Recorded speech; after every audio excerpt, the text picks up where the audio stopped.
जो अल्बर्ट कमू बताता है कि लाइफ में आपको फ्रीडम भी है और आपको चॉइस भी लेनी पड़ती है, लेकिन जो प्रिजनर है वो आफ्टर ऑल इम्प्रिजनमेंट चूज कर लेता है।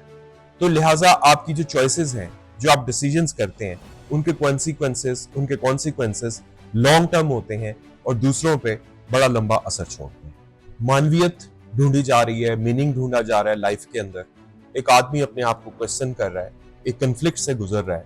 अल्बर्ट कमू और जॉन पॉल सार्ट्र ये वर्ल्ड वॉर 1 और वर्ल्ड वॉर 2 देख चुके थे, और ये जैसा कि आपको याद होगा, मैंने अपने पिछले प्रोग्राम में जिक्र किया था जब हम हिस्ट्री ऑफ वेस्टर्न फिलोसफी के ऊपर डिस्कस कर रहे थे बर्ट्रैंड रसल की। अगर आपने वो प्रोग्राम नहीं देखा तो मैं कमेंट सेक्शन में उस प्रोग्राम का लिंक छोड़ दूंगा, आप देख लीजिएगा। उसमें बर्ट्रैंड रसल एक बात बोलता था कि फिलोसफी और राइटिंग को समझने के लिए जरूरी है कि राइटर और फिलोसोफर के जमाने के हालात को देखा जाए। फिर हमने आगे सोक्रेटिस के ट्रायल पे भी बात की थी। तो आज इसी तरह वर्ल्ड वॉर 2 का जमाना था, ह्यूमन सफरिंग आसमान पर पहुंची हुई थी, तकलीफों का एहसास हो रहा था और ये सब कुछ चल रहा था। तो दो बड़े राइटर्स आपस में मिलते हैं, एक का नाम है जॉन पॉल सार्ट्र और दूसरे का नाम है एल्बर्ट कमू। दोनों अपनी राइटिंग को मैच करते हैं जो कि ह्यूमन एग्जिस्टेंस से रिलेटेड, और दोनों इस चीज को क्वेश्चन कर रहे हैं कि ये सब क्या हो रहा है, क्या ये पहले से तयशुदा था। अब यहां पे हम आपको एक कॉन्सेप्ट का मैं जिक्र करने लगा हूं कि बहुत पुराने जमाने से एक कॉन्सेप्ट चला आ रहा था कि पहले से सब कुछ तय होता है, प्री डेस्टिन्ड, यानी कि हर चीज डिफाइंड है। अब जैसे कि ग्रीक फिलोसफर्स जो गुजरे हैं वो ये बोलते थे कि एसेंस प्रीसीड्स एग्जिस्टेंस, यानी कि पहले किसी चीज का खाका बनता है, उसका थीम बनता है, उसका कॉन्सेप्ट आता है, उसके बाद वो चीज बनती है। जैसे फॉर एग्जाम्पल, अगर मेरे ज़हन में कुछ अल्फाज हैं और उन अल्फाज को मैं सफ़े पे लाना चाहता हूँ, तो उसके लिए ज़रूरी है मेरे पास कोई ऐसा टूल हो जो उन अल्फाज को सफ़े पे ला सके। तो फिर मैं एक टूल इजाद करूंगा या मुझे किसी ऐसे टूल की ज़रूरत महसूस होगी जो मेरी हेल्प कर सके।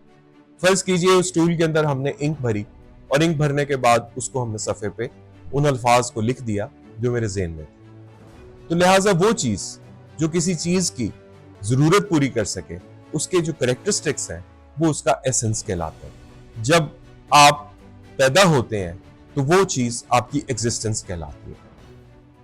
तो जो फिलोसफर्स थे वो कई हजार साल से इसी चीज पे एग्रीड थे कि एसेंस प्रीसीड्स एग्जिस्टेंस, यानी कि एग्जिस्टेंस बाद में है, एसेंस पहले।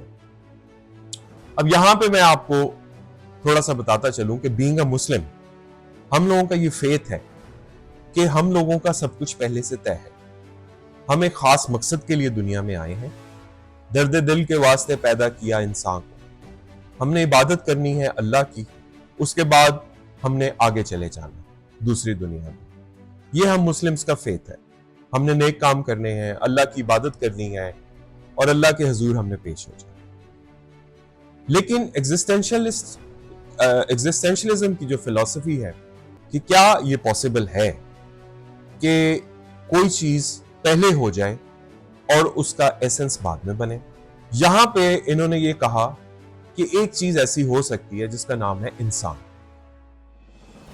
जो पहले पैदा होता है और एकदम से आता है और उसके बाद उसके पास फैसले करने की हिम्मत होती है, फैसले करने की चॉइस होती है कि वो अपनी जिंदगी खुद बना सके।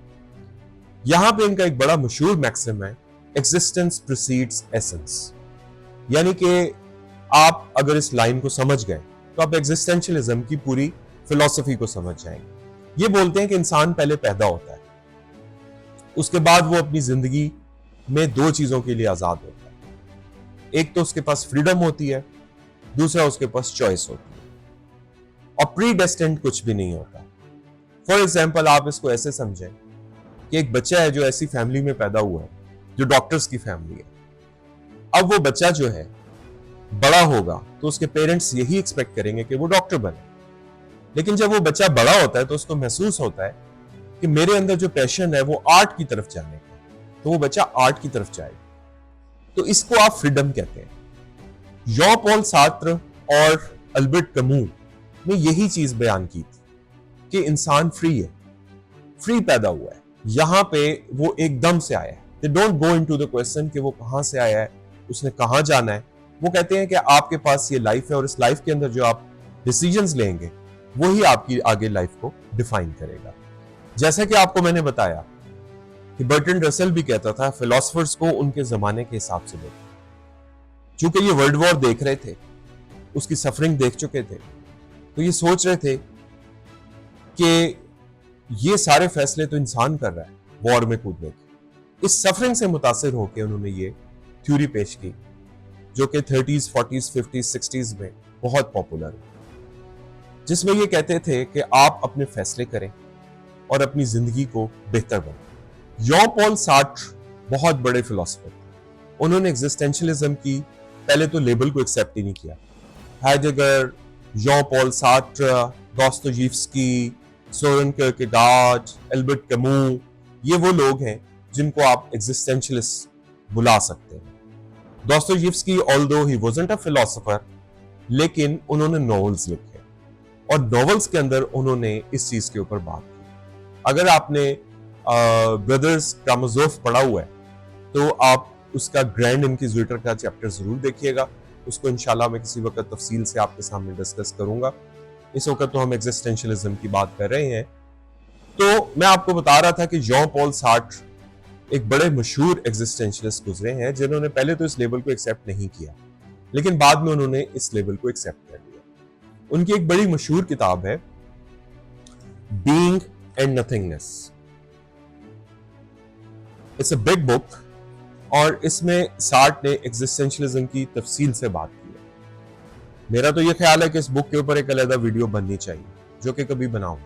सार्ट्र 5'3" के थे, उनकी आंख में स्क्विंट भी था, और लेकिन उन्होंने जो फिलॉसफी पेश की उसका इन्फ्लुएंस उस जमाने में बड़ा महसूस किया जाता रहा। वो यही बोलते थे कि इंसान के पास फ्रीडम भी है और चॉइस भी। Man is nothing else but what he makes of himself. उनका कहने का मकसद ये था कि हर इंसान अपनी जिंदगी खुद बनाता है। लेकिन उन्होंने एक फ्लिप साइड भी है उनकी फिलॉसफी।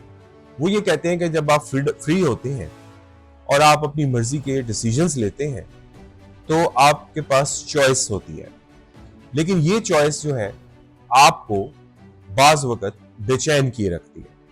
मिसाल के तौर पे एक बच्चा है जिसके सामने दो चॉइसेस हैं कि या वो माँ की खिदमत करे या जंग पे जाए, और इसी तरह ये मिसाल इन्होंने दी थी कि वो लड़का इन दोनों चीजों में फंसा हुआ है, ड्यूटी और दूसरी तरफ माँ की खिदमत। ये अब इसके सामने दो चॉइसेस हैं। अब अगर ये लड़का इन दो फैसलों के बीच में किसी तीसरे शख्स के पास चला जाता है मशवरा लेने कि मुझे क्या करना चाहिए, तो वो भी उसकी चॉइस होगी। यानी कि सार्ट्र का मतलब ये था कहने का कि हमारे पास चॉइसेस हैं डिसीजंस लेने की। सार्ट्र की एक बड़ी मशहूर लाइन है, man is condemned to be free because once he is thrown in this world he has to choose for himself and he is responsible for everything he does. उसका कहने का मकसद ये है कि आप चॉइस तो ले लेते हैं, लेकिन जो भी कुछ होता है उसके कॉन्सिक्वेंसेस होते हैं। आपने उस कॉन्सिक्वेंसेस को फेस करना है, क्योंकि ये चॉइस आपकी थी। अब मैं आपको एक मिसाल दूं जदीद दौर से। फॉर एग्जाम्पल, आजकल जिस तरह पोलियो के इंजेक्शंस के हवाले से बड़ी बात होती है कि आप पोलियो के इंजेक्शंस लगाएं, तो अगर आप नहीं लगाते तो जाहिर सी बात है बच्चों के अंदर जो है थोड़ी सी कोई ना कोई कमी रह जाएगी। अब ये आपकी एक चॉइस थी, ये आपने डिसीजन लिया था, आप इस डिसीजन को लेने के लिए फ्री थे। अब उसके जो भी कॉन्सिक्वेंसेस होंगे, अगर बच्चे के अंदर कोई कमी रह गई तो आपको ये एक्सेप्ट करना चाहिए कि इसका जिम्मेदार कोई और नहीं था बल्कि आप खुद थे। यहां पे मैं आपको ये बात समराइज कर दूं कि एग्जिस्टेंशियलिज्म सार्ट्र के नजदीक आपकी चॉइसेस की बात करता है, आपकी फ्रीडम की बात करता है और ह्यूमन स्ट्रगल की बात करता है। और वो ये भी बात करता है कि इंसान अपनी जिंदगी का जो पर्पस है वो खुद तय कर सकता है। उसके पास फ्रीडम भी है, उसके पास चॉइस भी है, उसके पास डिसीजन करने की आजादी भी है। यहां पे मैं आपको दूसरे फिलोसोफर की मिसाल दूंगा जिसका नाम है अल्बर्ट कमू। अल्बर्ट कमू यही बोलता है कि देयर इज नथिंगनेस, मीनिंगलेसनेस है। मतलब आप किसी से सवाल का जवाब मांगेंगे तो आपको सवाल का जवाब नहीं मिलना, और वो इसको एब्सर्डिटी का नाम देता है। वो इसके मीनिंग जब किसी चीज का नहीं मिलेगा तो वो उसको एब्सर्ड ही बोलेगा। और उसने ये फैसला किया कि आप इसी मीनिंगलेसनेस को, इसी नथिंगनेस को आंखों में आंखें डाल के एक्सेप्ट करो। इसको क्वेश्चन करने की जरूरत नहीं है। Now you have given a life which is absurd, which is meaningless according to Albert Camus. तो अब आप इसको आंखों में आंखें डाल के इससे बात करें और इसको एक्सेप्ट करें और आगे चलें। इसका एक बड़ा मशहूर कैरेक्टर है सिसिफस के नाम से। सिसिफस को जो है एक पनिशमेंट मिली हुई है, जिसमें रोज एक बहुत बड़ा सा स्टोन, जिसको बोल्डर बोलते हैं, वो उसने वापस ऊपर टॉप पे लेके जाना होता है। वो उसको टॉप पे लेके जाता है, उसके बाद वही बोल्डर रोल बैक होता हुआ नीचे आ जाता है। अगले दिन फिर वो उसको रोल अप करता है। एल्बर्ट कैमू सिसिफस की मिसाल इसीलिए देते हैं कि लाइफ जो है एक बोल्डर की मानंद है। वो ये बोलते हैं कि उसको पता भी है कि इसका आउटकम क्या होना है, उसके बावजूद लाइफ गुजारने का यही तरीका है, रोजाना आप बोल्डर को ऊपर लेके जाएं, whatever the result may be, you stick with it. अब अगर आपको एक चीज मिल गई है, एक ड्यूटी आपके पास है, तो आपने उसको निभाना है, no matter what the result is. इसी तरह सिसिफस को भी पता था रिजल्ट यही होगा, बोल्डर जो है वापस आएगा नीचे, लेकिन वो रोजाना यही समझता था कि मेरी जिंदगी की हाइट यही है, जो ड्यूटी मुझे दी गई है वो मुझे पूरी करनी। अगर मैं एल्बर्ट कैमू के एब्सर्ड के नजरिए को आपके सामने रखूं तो आप यूं समझ लीजिए कि पाकिस्तान में मिडिल क्लास फैमिली का एक बच्चा है जो कि काम कर रहा है, और अचानक किसी दिन उसको पता लगता है कि सब कुछ अच्छा हो रहा है, उसके बावजूद उसकी नौकरी चली जाती है। अब वो इस सवाल का जवाब ढूंढता है तो उसको समझ आता है कि इस सवाल का जवाब तो मेरे पास नहीं है, ना ही मुझे कोई दे सकता है। तो ये एक एब्सर्ड सिचुएशन उसके सामने आके खड़ी हो गई, जो कि एक मीनिंगलेस है। अब यहां पे उस बच्चे के लिए जो चीज है वो एब्सर्ड और मीनिंगलेसनेस है।